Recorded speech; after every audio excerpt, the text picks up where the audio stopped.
Grandpa became a soldier, just like his daddy done, stationed in Hawaii in that Pearl Harbor sun.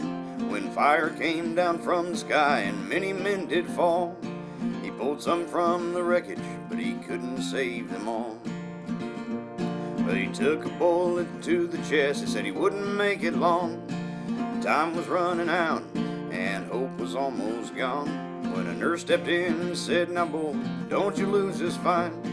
She held on to him and she kept him from the light.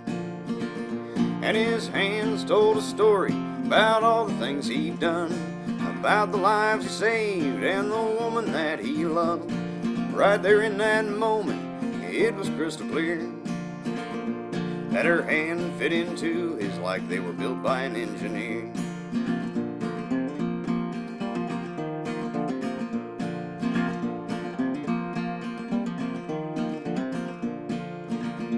Well, Grandma was a nurse, December 1941.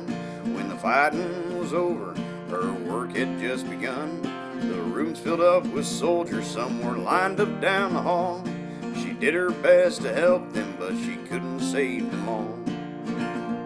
When she saw a man all alone there in the ICU, she knelt down and prayed, it was all that she could do. She fell asleep that evening, holding on to him. When Grandpa came to, he saw that angel by his bed.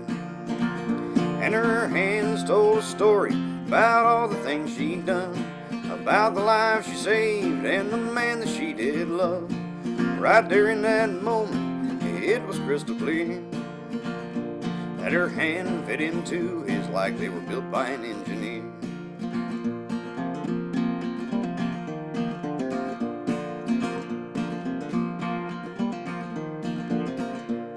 Well, not too long after, they both traveled round from Maine to California, then back to their hometowns, where Grandma said to Grandpa, "There's a little one on the way." Well, Grandpa got excited, cause he dreamt about that day. So he saved up some money, and he bought her a ring, a house with a white fence and an old front porch swing. And when the day finally came, they both said their vows. He held on to that angel that saved his life somehow. And their hands told a story about all the things they'd done, about the lives they lived and the ones that they did love. Right there in that moment, it was crystal clear that her hand fit into his like they were built by an engineer.